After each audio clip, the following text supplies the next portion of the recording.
Hey guys, it's Bill Hilton here once again, and today I've got something for those of you who are really into music theory. I know there are loads of you out there because I get lots and lots of comments and questions on my piano tutorials about theory, about how chords work, about kind of how music works under the hood. You know, loads of you are kind of really interested in getting in there and tinkering around with your own chord progressions. Maybe you're interested in production or songwriting, and you want to know how some of this stuff kind of sticks together. So where this all comes from is that a couple of weeks ago I put out a piano tutorial called Blues and Jazz Piano Gamified. Yeah, people seem to like it, and in response some of you came along with these questions about the way the chord progression from that tutorial worked, which I'm going to try to answer. Now don't worry if you haven't seen that tutorial yet. Yeah, you might have done, but if you haven't, it doesn't matter because I'm going to go through the chords again. If you would like to watch it after you've watched this tutorial, then I'll include a link in the description field underneath this video. You might need to click on the little down arrow to reveal the description if you're watching on mobile. I'll also stick a link in a YouTube card, yeah, that you can access by clicking the little I at the top right hand corner of the screen up there. So here's the chord progression that we're going to be working off, and if you saw that previous tutorial, you'll find it familiar, but let's just have a quick refresher and a quick explanation of what's going on here for those of you who haven't seen it before. It's 16 bars long and it's in the key of C major with 4 beats in the bar, maybe 2 beats in the bar if we played it quickly.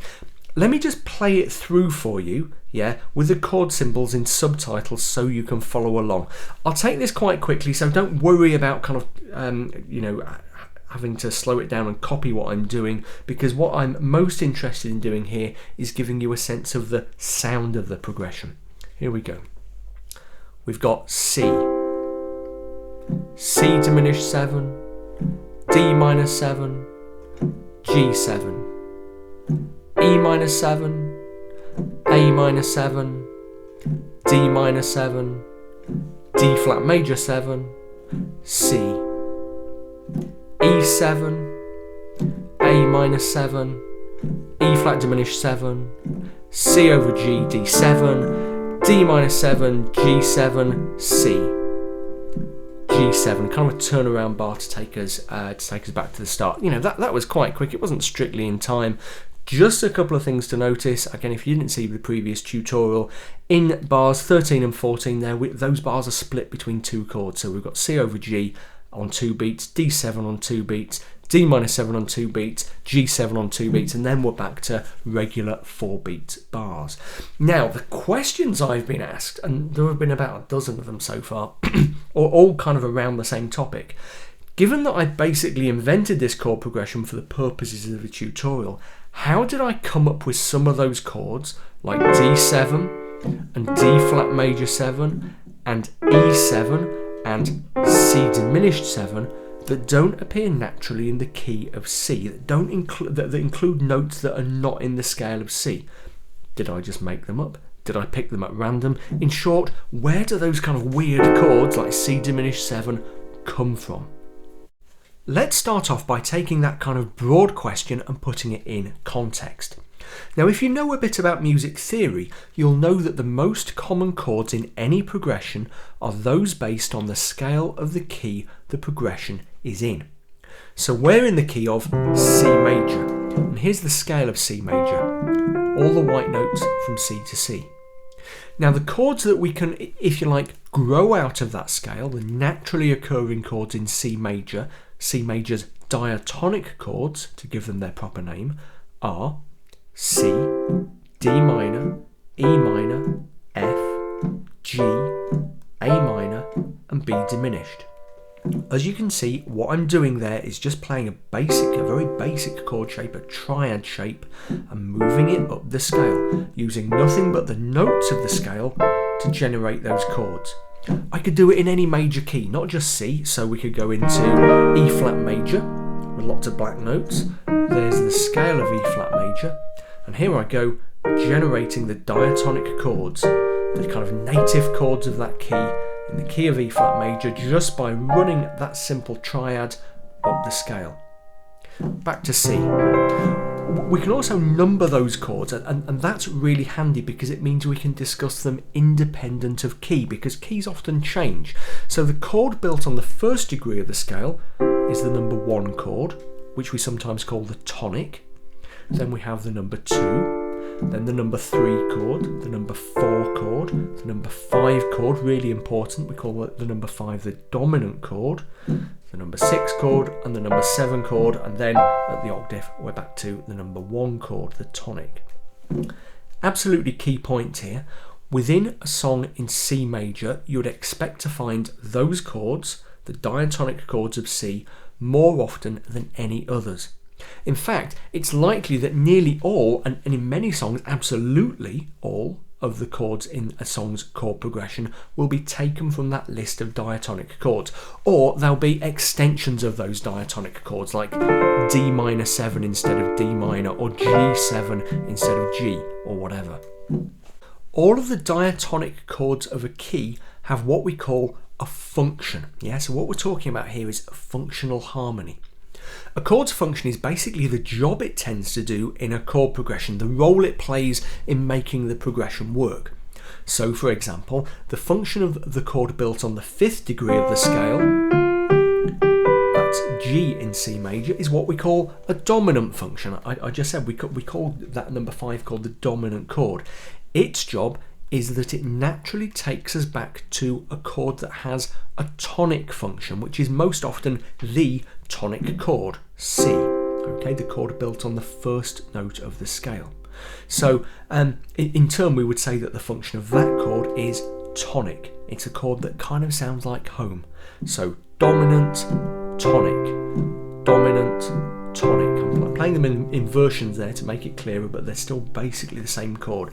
The job of the dominant chord is to want to take us back to the tonic chord, and the job of the tonic chord is to be home, the place where the music sounds at rest, where there's no tension. Okay, so the job of the dominant chord, its function, to use the technical terminology, is to resolve to the tonic. I don't want to dig too far into functional harmony because, not to put too fine a point on it yet, it can get madly complicated, and there are various different approaches and ideas when it comes to expressing the roles of the different chords. But very roughly, just to use one of the ways of describing the roles of chords, of those 7 chords built off the major scale, there are broadly 3 types of function. Yeah, some chords have a tonic function, that's the tonic chord itself, yeah, and sometimes the number 3 chord, E minor in the key of C major, and sometimes the number 6 chord, A minor in the key of C major. Some other chords have a dominant function. We've seen that the number 5 chord, the dominant chord, G in C major, yeah, that has a dominant function. We even call it the dominant chord.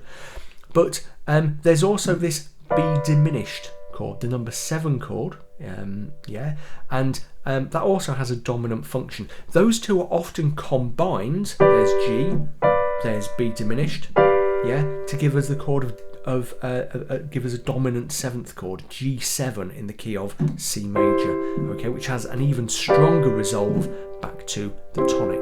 Okay, so the job of dominant chords, the function of dominant type chords, is to lead us back to tonic type chords. Most often the tonic chord C, but not always. Yeah, whether it goes to any other kind of tonic chord, or to C or E minor or A minor, that would drag us into talking about cadences, which are really useful and really interesting as a theory topic, but I don't kind of want to get stuck in there just yet. Then, as well as tonic and dominant type chords, there's the 3rd and final type, which are predominant or subdominant chords. Yeah, those are chords that tend naturally to lead to a dominant chord, and those are the number 2 and the number 4 chords, D minor and F in C major, and sometimes the number 6 chord, A minor in C major, can do that job as well. Let's think about how all of that sticks together. Any chord progression is a journey out and back, and it usually starts on a tonic type chord and goes out to a dominant chord and comes back again. Not always, but that's the kind of the standard model. From home out to the furthest point of tension and back again. Tension, release. So a really simple progression will go tonic, say the 1 chord, out to dominant, the 5 chord, and back again to the number 1 chord. Again, I'm playing those chords in different inversions, but they're still C, G, C, tonic, dominant, tonic. More complex progressions would use the tonic, okay, and then a subdominant or predominant, call it what you like D minor, then a dominant chord, and then back to the tonic. Okay. Now, most progressions of most songs, even quite simple ones, will be built of several tonic, dominant, tonic, or tonic, subdominant, dominant, tonic, however, several of those journeys, yeah? You've probably heard of things like 2, 5, 1 sequences that often get used at the end of chord progressions. A number 2 chord to a number 5 chord to a number 1 chord. Really common in jazz and lots of popular music. That's basically a subdominant, dominant, tonic sequence of chords. 2, 5, 1, D minor, G, C, subdominant, dominant, tonic. Needless to say, and this is always the case in music theory, these rules, so-called rules, get bent and broken all the time by everyone, from Beethoven to Pharrell Williams, yeah? And that's because they're not really rules at all. If when you're thinking about chord progressions you're in a kind of rules-based mindset, then you need to kind of get out of that way of thinking. Harmonic theory doesn't say to you, you must do this, and if you don't, it's definitely wrong.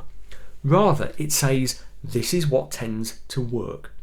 So what the rules tell us is that if you're writing a chord progression, then, if you use the diatonic chords of the key that you've chosen, and if you go tonic, dominant, tonic, or tonic, subdominant, dominant, tonic, then that will always sound at least kind of okay and logical. But, and here we come back to our question, it's not the only thing we can do. So if we know that the diatonic chords of our key, C major in this case, all have their kind of different functions, all have their particular roles they can play, the jobs they can do in our progression, then where do we get those chords that don't apparently belong in the key? These non-diatonic chords, as we call them, that use notes from outside the key. Where do they come from? What are their functions? Yeah. Did I just make them up? So the first thing to understand is that no, I didn't just add them at random, I didn't just make them up. These chords do have particular jobs to do. Let's start off as an example with this E7 chord that we have here in bar 10. Now E7 isn't a chord that's diatonic to the key of C major because it contains this G sharp, and you won't find a G sharp in the C major scale. What this E7 is, in fact, is what we call a secondary dominant. Okay, it's a chord that's the number 5 chord, the dominant chord, actually it's a dominant 7th chord, of the chord that follows it, yeah, which will usually be a chord diatonic to the key we're in. The way you spot secondary dominants usually is by looking at the chord that comes after them. So if you look at the next chord in the progression, you'll see that it's A minor 7, which is diatonic, it's naturally occurring in the key of C, it only uses notes from the C major scale. It's a number 6 chord in C major. Now, E7, as we've said, isn't diatonic to the key of C, but it does act as a dominant to this A minor chord and resolves to it very naturally and very nicely. So from the C major chord in bar 9, we have this sudden and dramatic jump out of key, if you like, to E7, but it resolves very quickly back to a chord that is in the key, A minor 7, yeah, because it acts as I say, a dominant to that chord. It's a secondary dominant in the key of C major. As with many non-diatonic chords, we can think of a secondary dominant, that jump to E7, as a short-lived and very unstable key change that as soon as it's happened, wants to resolve back to the home key. Yeah, it's like one of these, if you're a physicist, it's like a fundamental particle that only exists for a tiny moment before, settling back into equilibrium. We have another secondary dominant in the second half of bar 13 in the form of this D7 chord. Now D7 isn't diatonic to C major because it has an F sharp in it, and there's no F sharp in the scale of C major. So as I said, usually the process we go through to identify it as a secondary dominant is to look at the next chord, okay? But Whoops, there's something a bit complicated going on here, because under ordinary circumstances we'd expect this D7 to resolve to a G chord, because it's the 5 chord of G. Okay, and G is the 5 chord of C. Okay, so we call that a D7 the 5 of the 5 of C, to use with technical terminology. But here, instead of going to G, or at least directly to G, it moves briefly to D minus 7 before finally reaching the G. So, is it a secondary dominant or not? Tricky, but yeah, it probably is. We can probably say it has that function because it sets up the expectation of going straight to a G chord, even though it doesn't actually go straight there. Yeah? You could see that transition from the D7 to the D minor 7 as a weird kind of deceptive cadence, to use a technical term, or you could see the D minor 7 G7 combination in bar 14 as a substitution for a straight 4-beat G7 chord. Yeah, because in fact D minor 7 with a G in the bass is a common substitution for G7 in the key of C. Okay, or if you like, you could just see it in terms of chromaticism, a little harmonic colour, especially since the transition from a D7 to a D minor 7 really only involves that single semitone, that single half step shift from F sharp to F natural. An interesting side point here is that even a relatively way out dominant 7th like that E7 in the key of C can actually find its way back to the tonic by a very straightforward route, although that isn't what's happening in this progression. But what we could do is resolve E7 to A7 to D, D7 to G, and G7 back to C, the tonic. And what we're doing there is making use of the circle of fifths, this endless chain of fifths all resolving down onto each other until you get where you want to go. Yeah, you know, we could go even further out than E7. We could go out to A flat 7, okay, and we would go A flat 7, D flat 7 to G flat 7 to B7 to E7 to A7 to D7 to G7 to C. Okay, you know, you can go that far out and come back again using the circle of fifths. Not many progressions use a string of fifths that long. Many just kind of use a segment of that cycle to get where they want to go. But it's a useful thing to know about. Okay, so as chords in jazz and blues progressions go, secondary dominants are pretty standard, pretty ordinary. Let's have a look at something a bit more exotic. Now here in bar 8 we've got this D flat major 7 chord, and that definitely isn't diatonic to C because we've got a D flat and an A flat in there, neither of those notes in the C major scale. So why is it there? What is it doing? What is its function? Now when we see a chord like that that's so apparently out of place but doesn't seem to be a secondary dominant, one of the things we have to wonder is if it's some kind of substitution, usually a complex chord that's been dropped in instead of something more straightforward but which has the same harmonic function as a more straightforward chord. So, is this D flat major 7 a substitution in the key of C? Well, maybe. Now if this were a more plain vanilla kind of chord progression, then the chord we might expect to see in that bar is G7, okay, because we've had the D minor 7, subdominant, then we'd expect to go to G7, dominant, and back to the tonic chord in the next bar. Yeah, so basically if this is a substitution, it's substituting a dominant chord.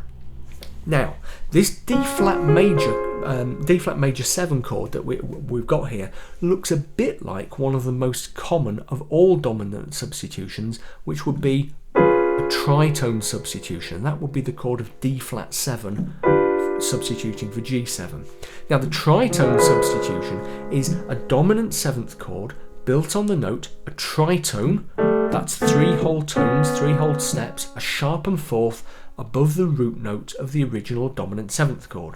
So here's G7 and a tritone up from the root is D flat, and from that we build D flat 7, and it kind of has this kind of exotic sound, really common to the point of being a cliche in jazz, but it works as a dominant chord. Yeah, it resolves up to the tonic. The reason it does that is that it has these two notes, the F and the B, strictly speaking a C flat and a D7 chord, but D flat 7 chord, but we'll call it a B.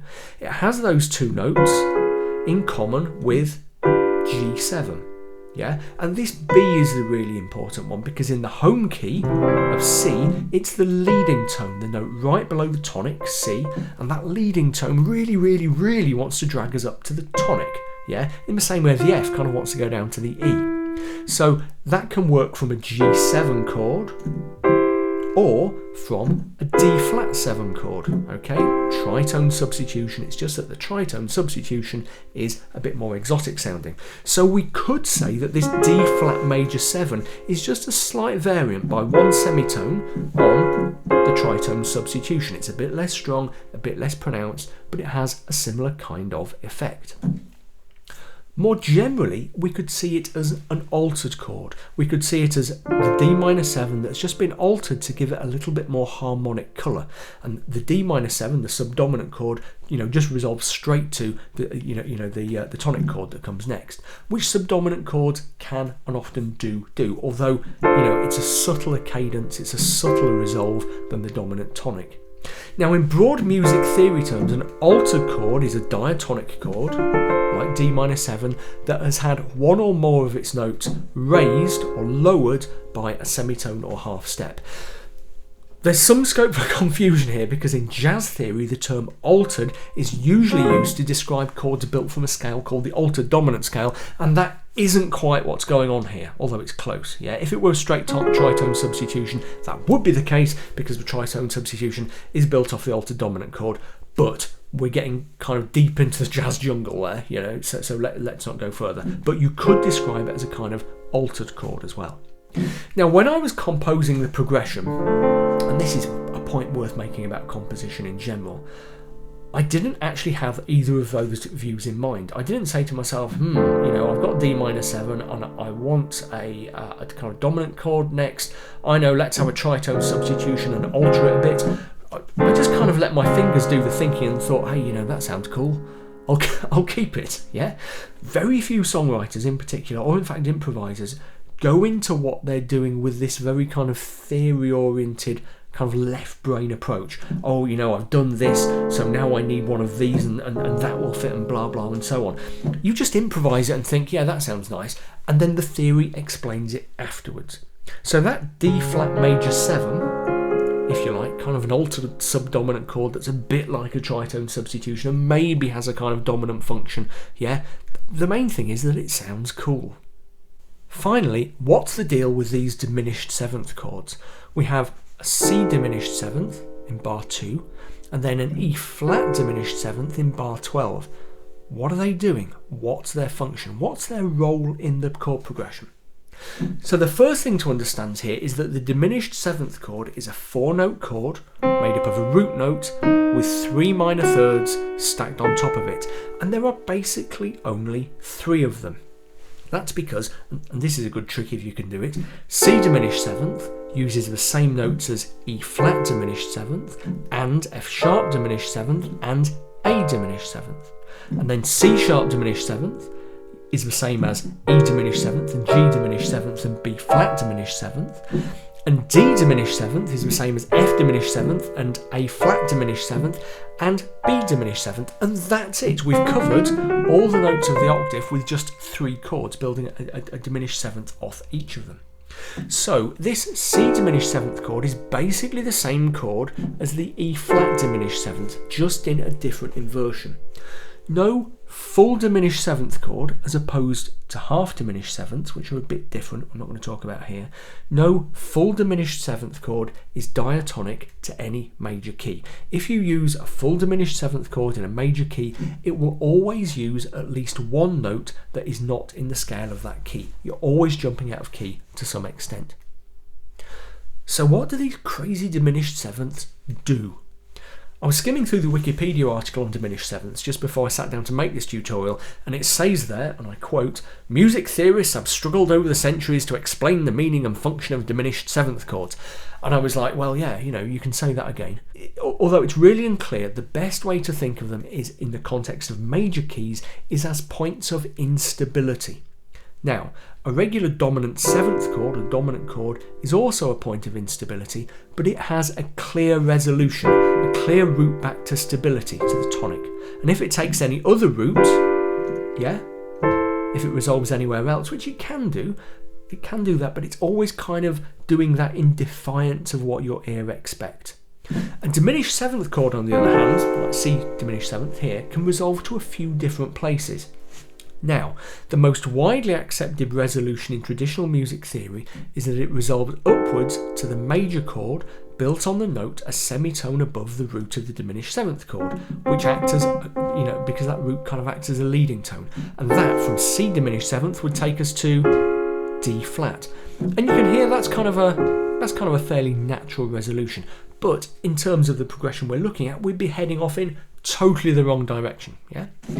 It will also resolve pretty nicely to F or F major 7, or to A minor, and also to D minor 7, which is actually where we go in bar 3 after the C diminished 7. You can even go off to A7 and whoa, down into the circle of fifths. Well, hey, off we go.